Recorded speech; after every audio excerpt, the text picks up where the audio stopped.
Good morning, everybody. Orange J here with another Etheria restart video, and today we're going to go over everything you need to know for the upcoming paid beta for Etheria restart, including the fact that this is a paid beta, and for myself and many people out there, we've never experienced something like this. So what will it mean for this game? How will that kind of tie into the banner system? Like, how should it affect how you pull on the beta? Because I think there's a lot to unpack there. Probably enough for a whole video, but I'm going to touch the surface level here.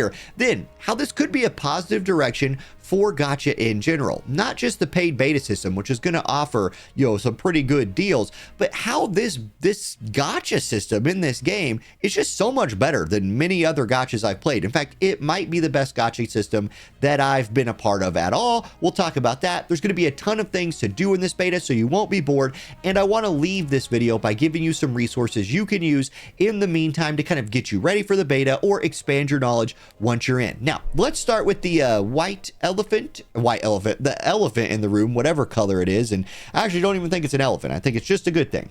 This is a paid beta test, which means all of the purchasing options in the game will be available. I have access to them here on a test server. So when I open the shop, you see at the top this banner, Final Test Purchase Rebate, Chaku Ring Limited Skin, and up to 200% gold ticket rebate.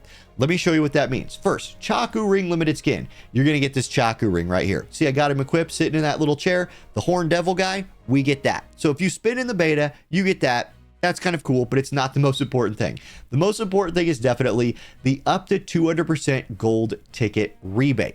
Here's what you're going to do. You're going to be getting these Hydra vouchers. So let's say you spend some money in the beta. The first $100, or excuse me, the first $99.99 you spend will be refunded to you with these vouchers, these Hydra vouchers right here, on the main game when it launches on the same account that's tied to your beta. So your XD account that you have tied to your beta account, when you play that on live, the first $100 you spend in USD, you will get 200% of that back in terms of these vouchers. And these vouchers, you can see, are what you'll be able to use to, like, one of them will buy you the 10 level pack. One of them will buy you this beginner pack anima. You're going to get the value you spent back in these vouchers doubled for the first 100. And in fact, it goes less after that, but you continue to get extended value for these up to the first $1,000 that you spend. Actually, it's all of it that you spend, but you get the most value for the first 100. You get 150% for up to 400, 125% up to 1,000, and you get 10% bonus on everything you spend over 1,000. I'll post a little screenshot here of a breakdown of some like hypothetical person spending, and you can see how this person spent over $1,000, bought 3 monthly supply cards and a premium pass, and it breaks it down for you, the amount of like vouchers they're getting returned to them, and how they're getting their supply voucher and monthly exchange voucher as well. So spending in this paid beta, what that means is you're going to get a lot of these Hydra vouchers when the game goes live, and you'll be able to use those like on the things that are on sale when the game launches. It's overall a really good thing. I don't know that it will encourage a ton of people to spend in a beta, because how will it affect like re-rolling, things like that? There's legitimate concerns there, but I like that they're trying to test the system. I like that because they're testing the system, they're giving insane value to the people who are willing to kind of commit to playing this game early. And myself and the other people who've played this beta and loved this game, I know I'm going to play the game when it launches. I also know that I hate rerolling, so I'd rather not reroll. So what's a good way to incentivize me not to reroll? Just give me double the money I invest right off the top. I'll take it. So I will probably spend maybe that first $100 in the beta myself. You do you. If you don't feel comfortable spending in the beta, don't feel pressured to do it. That's just the breakdown there. Okay, so that's what the paid beta is. Now, I want to talk about how that plays in to the banners. Here's what the banners are going to look like when the game goes live. Let me get my face out of the way. Here we go. We're going to have Dream of Luminous Shadows, Light Judgment, a targeted summon. This is like your newbie select an SSR summon, the permanent summon, and the extra infinity summon.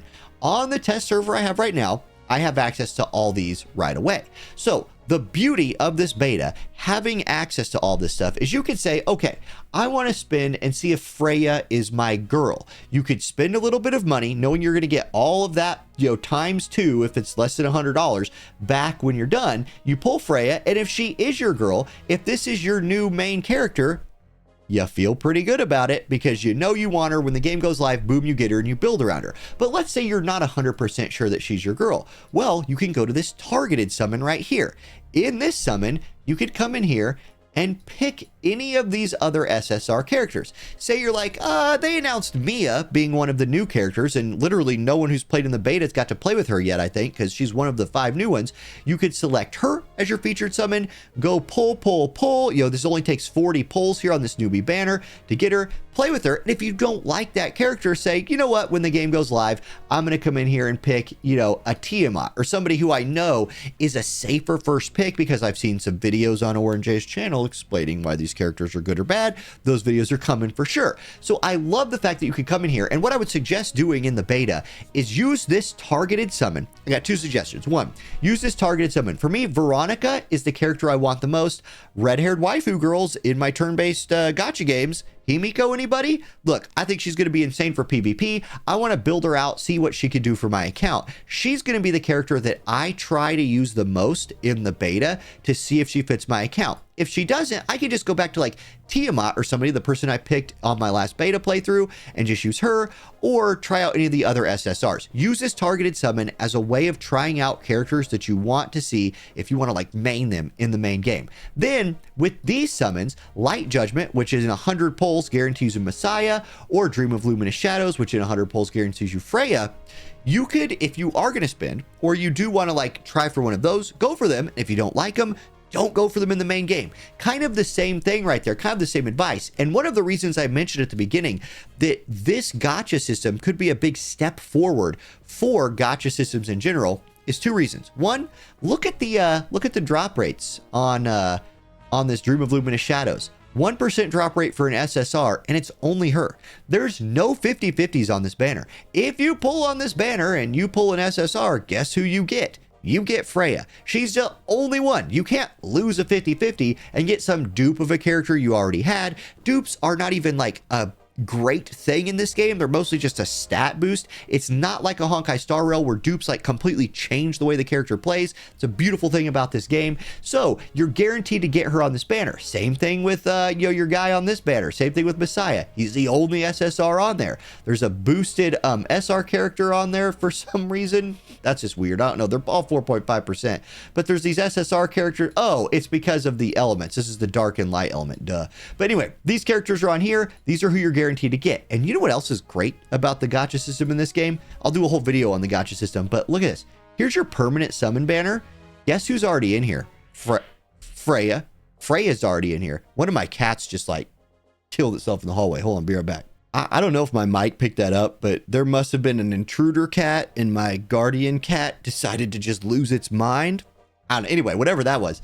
My point is, the banner systems in this game are really, really good. The characters on the like they immediately just add characters to the normal summon. When's the last time a gacha game did that? Like straight out the box. So this could be a step forward for the gacha industry in general. Can't get that cat thought out of my head. Subscribe to the channel if you like random cat thoughts.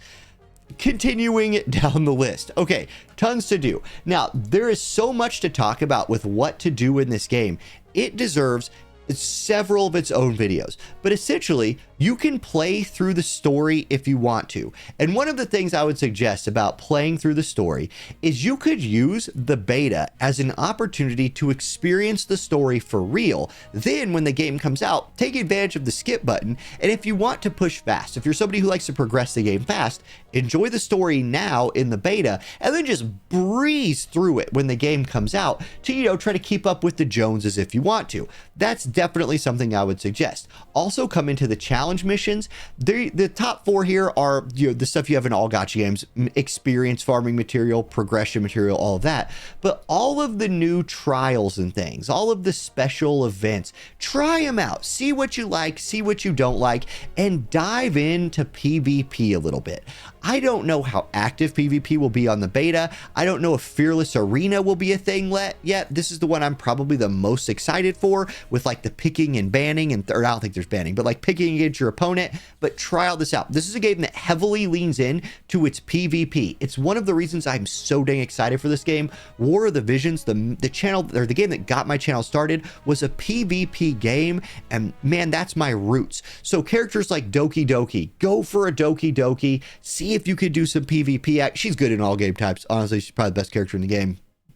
But anyway, you like come in here, experience what the game has to offer, get all those little kinks, those little awkward bits out of the way early. They're going to wipe the beta server when it's done. We're all starting from fresh. But if you know what you want, because you messed around in the summons and you picked different, you picked a character that you kind of had a feeling about in the targeted summon, or you got Freya and you're like, maybe I don't like her, so I'm going to spin my summons in another place. Maybe you got Messiah and you're going to build a team around him. Now's the opportunity to come in here, knock all those, help them develop the game, right? Give your feedback, be a good beta tester, but also knock the kinks out of your account. Now there's so much to do in this game, so much to do. Okay, last thing I want to talk about is a couple resources that I like to use in the past with Pridewin for basically all the gacha games I've played. I know some people are hot and cold on Pridewin. I've always liked this site. So Pridewin does have their Etheria restart page going. However, a lot of the things that people love about this, the beginner guide, the reroll guide, their tier lists, those aren't out yet. But Pridewin I've always found does really high quality work. And then in the official live stream, they talked about HH Gaming. This is not a site I've really used before, but they are like officially sponsored by the company to do content for this game. They already have things like tier lists out, including ranking the characters based on like their overall rank out of 5, their campaign, union boss, dungeons, PvP. Like I mentioned in my video a second ago, Doki Doki getting that like, top character in the game treatment. She's really dang good. So those are a couple websites that I have found, Pridewin I found useful in the past. HH Gaming probably going to be really good for this game going forward, just because when the company officially endorses something, my scenes are broken, so I can't switch scenes again. That's interesting. Let's just get that out of the way. At least put the game. There we go. Anyway, those are just some websites that I think are going to be very useful for this game. That's my little guide for the paid beta. So much content. It's going to start flowing on this channel now. As that paid beta gets close, I know this is the time people are going to be itching for more info. Please subscribe to the channel if you want to get more info from me. Thank you guys for watching. Have a great rest of your day, and I'll catch you next time. Peace.